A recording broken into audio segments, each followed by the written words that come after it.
People say one of the funniest things about you is your laugh.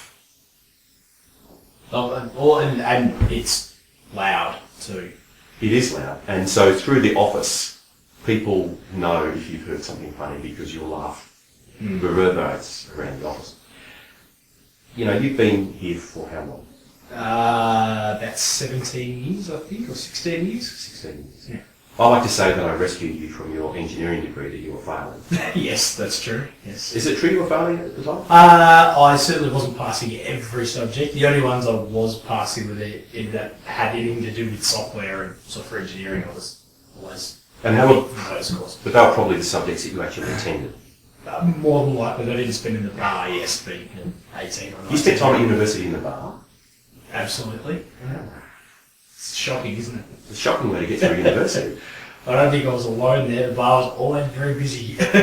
What university was that? Vic. So, No.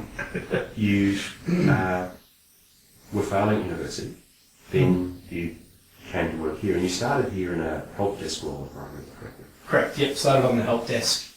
Just doing calls and pretty much thrown straight into the deep end and on the phone on the first day, which was... You'd had some experience using it. Yeah, certainly. I've used the software quite a few times through retail experience. My parents had a retail business, so I used the software there. And I was also used the software at one of our retail businesses as well. Yep. Before that. So I had a fair idea of how it worked, but I had no idea of what the issues were people were calling about. So you did help desk stuff, and then you went and started doing installations. Correct. Yep. And you did installations for... Did installations for probably 3 or 4 years, I think, but I did installations over the GST. I was going to say, you were doing it right through the GST period. Yes. It was just back-to-back travel. Yeah, back-to-back travel. I was in either Sydney or Adelaide pretty much for 6 months straight. And there was on the weekends, there was either usually a Saturday or a Sunday that we did an install as well. Yeah. So there was a period there where we were doing 6 or even 7 days a week at that stage because I was still working at Forest Hill on the weekends. Yeah. So there was 7 days straight for about 6 months there. Yeah. But it was certainly a great experience. So you did help desk, then you did the installation stuff. Yep. After you finished the installation stuff, what was next? Then I moved into managing the software development team. Yep. So it was a big jump to go from being doing help desk work and installations into managing the software team. But I felt I brought a lot of the stuff that I knew the software sort of lacked from doing the install role, and for some of the questions that I got over the help desk, some of the areas of the software that needed improvement. So I thought they gave me a lot of experience to sort of change that and sort of add the features in that I knew retailers sort of wanted and needed. So you brought the field experience. Yeah, the field experience and the opposite, the help desk experience as well. Now, our programmers aren't going to see this video because we're not making this for them. but programmers, I've worked with programmers for many years, and they can be a bit precious.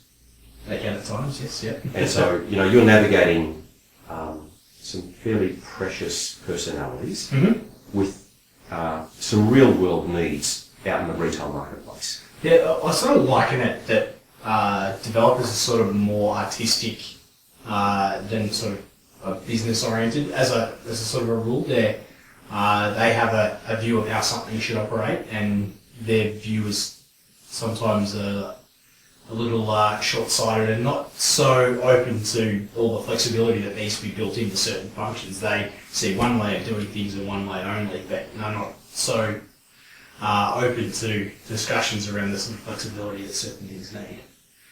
So then you move from the software development role to this broad management role. Yes. And I know we've had two different titles. Yep. I'm not a big title person, but we first called it General Manager and now it's Chief Operating Officer. Yes, that's right. So pretty much the entire company reports through you. You can kind of tell people what to do anywhere in the business. Mm-hmm. It's a lot of responsibility. It is.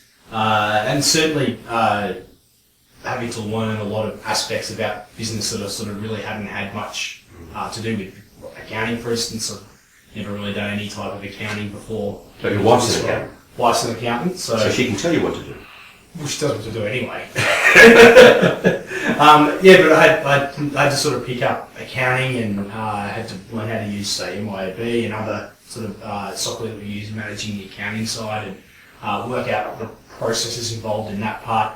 I had to start sort of managing the sort of implementation of CRM systems and working and just managing our processes into that. So there's a lot of things that I had really no sort of knowledge of before starting and I had to learn and pick up. So has that business experience helped then going back into the software side and that sort of work? Certainly, because I'm still involved in the software side now, but having that other knowledge sort of helps me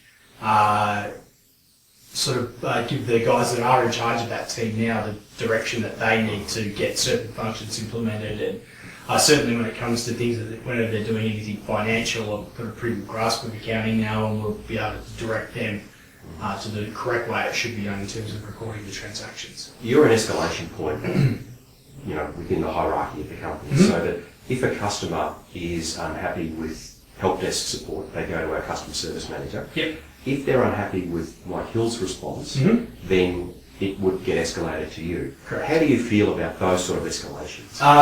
Those escalations are usually going to be very tough because there's not going to be a solution for the problem that's been brought to me. If there was either the help desk or Mike, probably would have fixed it before it got to me.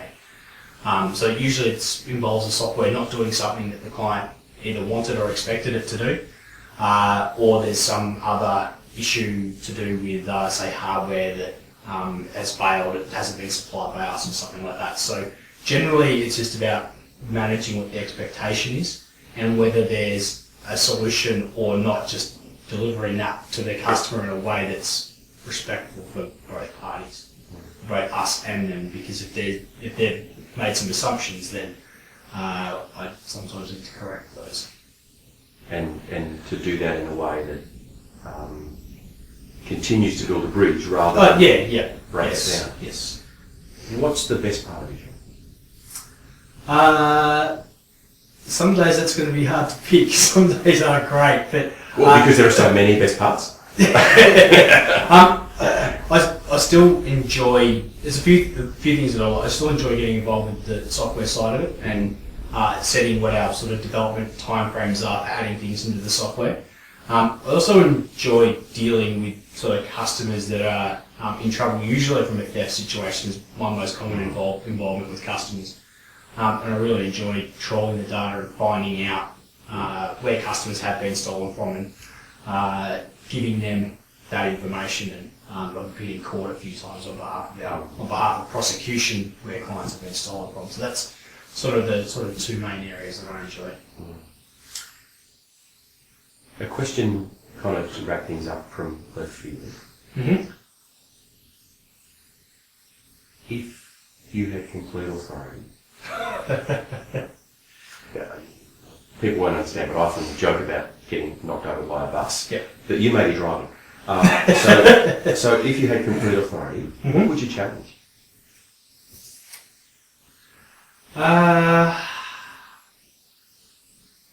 Tough question. Besides guaranteeing Carlton a premiership, because the position comes with that capacity. Look, I would. I'd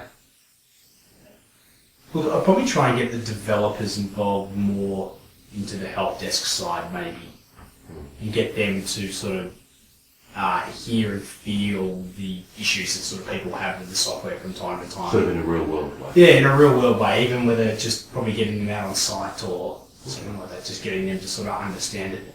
And look, there's probably other things, but question without notice. Thank you.